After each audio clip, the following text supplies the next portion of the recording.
What is up, guys? Richard Kackis here. Thank you so much for stopping by, and today we are going to be really breaking down and diving into the recent and massive announcement within Destiny 2 that what used to be the upcoming fall expansion with Destiny 2 Beyond Light has been delayed. What does this mean for Destiny 2, and what does this mean for you as a Destiny 2 fan? Well, let's get started. Now, first things first, for those who may not know, a quick recap of the news. This Thursday, Bungie came out with a statement saying that Beyond Light was delayed from its originally scheduled September 22nd release date to the new release date of November 10th. And of course, when this news broke, there was varying degrees of fan reactions. Some people, of course, very upset, saying that this was a bad sign that Bungie couldn't handle the workload by themselves. Remember, we're going to dive into this. Bungie only last year, around this time actually, broke things off with Activision. They went independent.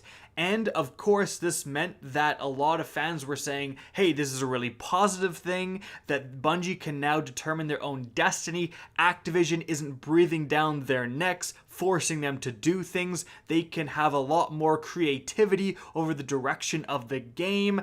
And I would say the good news is that the majority of fans with that positive mindset are not super upset by this delay. Like, obviously, a delay is never good, but I think a lot of people are very understanding, including myself. I want to make it clear that I would much rather have a delay than a rushed release of an unfinished, unpolished product, because that, at the end of the day, and I guess we're somewhat used to that in the gaming world especially, that takes so much longer to fix, and often it never does get truly fixed. So I take the delay any day, and I'm glad that Bungie is willing to delay rather than just stick to a release date no matter what. But going back to the Activision split, although there was positives, at the same time, the negatives of that decision is a lack of resources. The funding from Activision obviously stopped, but it wasn't just funding. Activision supplied two whole studios, High Moon Studios and Vicarious Visions, to help Bungie with the workload. So those are gone. It's just Bungie now. And there was, of course, people saying that the quality of what's coming out would obviously go down because of that lack of resources. So those people with that mindset, of course, would look at this delay and say, I told you so. Like, they're not hitting their fall release dates. Now, of course, and this is even something that Bungie mentioned, we're living in pretty wild times right now. And with the pandemic, a lot of Bungie has been forced to work from home. They're not able to utilize their studio as they normally would. So, obviously, this is the reason that Beyond Light is being delayed, that their working conditions are indicative of not being able to get the amount of work done that they normally would, right? Of course, everyone knows that. Except for when you consider they also had to delay Shadowkeep. So it's been two major releases after Activision has gone, and both have been delayed. Now, I'm definitely not saying that the pandemic has nothing to do with it, but maybe we need to look a little bit deeper, and maybe it's time to finally question the fall release schedule. Why is Bungie sticking to this September release schedule? They obviously have some issues making that. In fact, Bungie Independent has missed 100% of the fall release schedule for September. Now, of course, this all started with the release of Destiny 2, and actually further back than that with the release of Destiny 1. Destiny 1, and The Taken King, and Rise of Iron, and then Destiny 2, and then Forsaken, and now what was attempted to be Shadowkeep and Beyond Light have all come out in September. But again, is it time to question that release date? Is that a release date set by Activision saying, hey, look, Q4, this is huge for gaming, and it is. You'll often see most big games, Call of Duty, Battlefield, all of these heavy hitters will release in the fall. Why? It's the best time to release because it means that you get all of the initial sales from when a game comes out, and then when Christmas comes around, which is like the biggest time for consumer spending in the entire year, you get a second surge in sales from all of the people buying games as presents, which happen like all the time.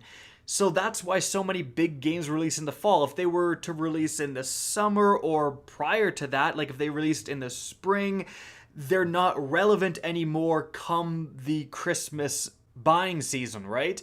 But again, is it time to look at that and for Bungie to say, hey, we are not able to make this classic September release schedule when we don't have the resources we once did? Like, is it time to finally change the models that were introduced under Activision? Like, that's one of the biggest takeaways here that I think a lot of people are skipping over. It's becoming pretty clear that Bungie is trying to kind of hit the same schedule that it had under Activision with a fraction of the resources it had under Activision, and maybe it's time to change that up. Is having a fall release date really the be-all and end-all? I mean, there's so many games coming out within this short time frame. You could have what happened to Titanfall 2. Super good game, incredibly solid reviews, didn't sell anything because there was so much competition. You also have games like the original Red Dead Redemption that came out in the summer and absolutely blew past sales numbers because it was the only game coming out during that time. There's advantages to not releasing in the fall too, because this year Bungie could be forced to change that up. And this is one of the biggest results of this delay to impact you, the Destiny fan, and that is it's extremely likely that the end of 2020 and going into 2021, we are going to see a different release schedule. Because if Beyond Light comes out November 10th, how in the world is Bungie going to stick to the same traditional seasonal release schedule? Because just like how September is always known for big Destiny releases since Destiny 1 came out, December is also known within Destiny 2 as a time for a new season. Like, ever since Destiny 2 launched, we had originally Curse of Osiris, came out on December 5th. We had Season of the Forge, December. Season of Dawn, December.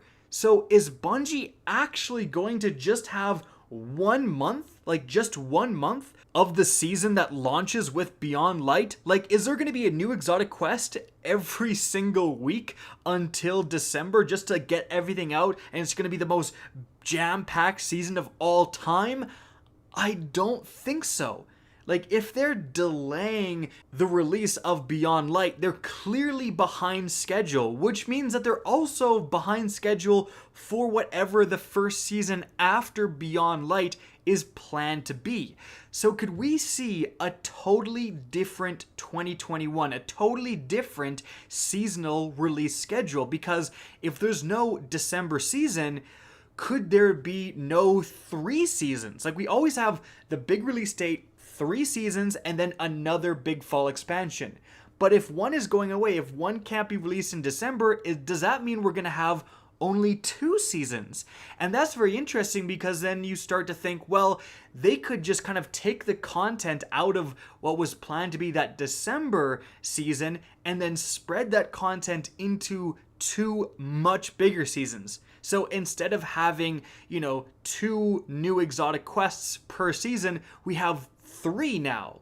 And we get multiple new activities for those 2 seasons. And we get a lot more weapons than we normally would, because we have that one season's weapons broken up into those remaining 2.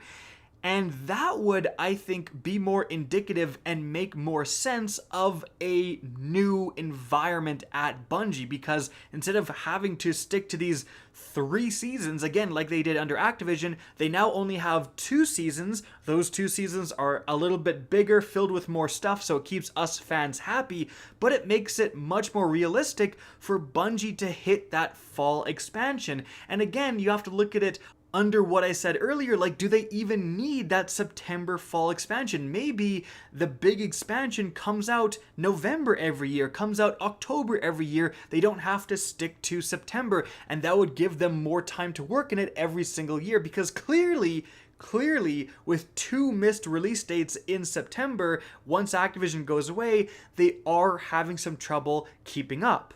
Now, the alternative of getting rid of 1 season and spreading it over 2 remaining seasons is just massively rotating the schedule, delaying all those 3 seasons by like a whole extra month or 2, and then we have a summer season, like Season of Arrivals. Instead of releasing in June, it's releasing in July, right? Because everything's delayed. But then that would give Bungie like even less time to work on that year's fall expansion, and that's probably going to get delayed again if they really try to schedule it for September, or they're going to place so many resources in finally hitting the September release date that the seasons are going to be kind of bare bones. I mean, we had a pretty bad season this year with Season of the Worthy. Like, that was really panned and hated by a lot of Destiny players, and we can't have a lot more of those.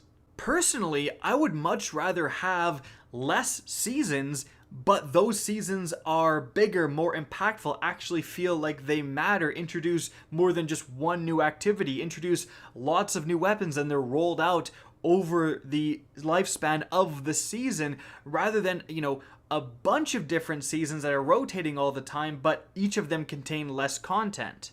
But with all of that being said, the unfortunate truth is that right now, in the here and now, something we know for a fact is that Season of Arrivals is gonna stretch pretty darn thin.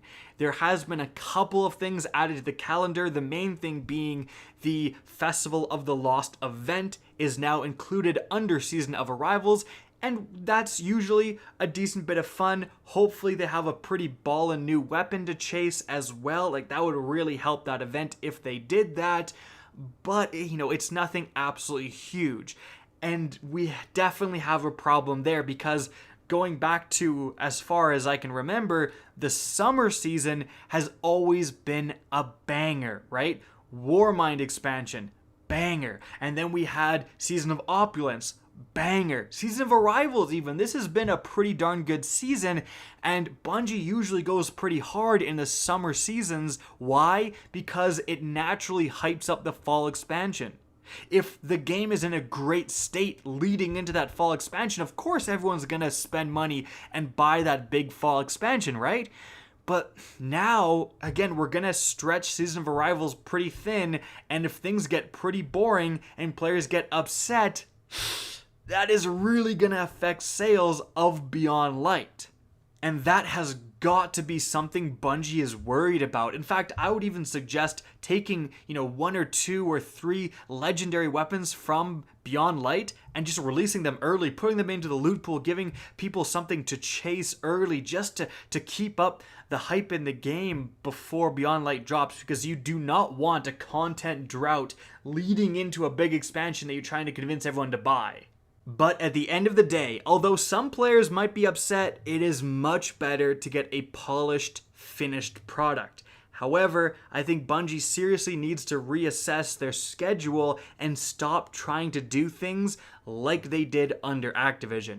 Guys, that's it for the video. I hope you enjoyed, found this informative, and if you did, please remember to help me out by simply rating and especially sharing this video. If you guys want to see more Destiny 2 content similar to this, don't be afraid to slap that subscribe button. If you want to get in touch with me and keep up to date with the latest channel activity, the best way is to follow me on Twitter at RickKackis. That's linked in the description down below. Again, I hope you enjoyed the video, and as always, have a good day.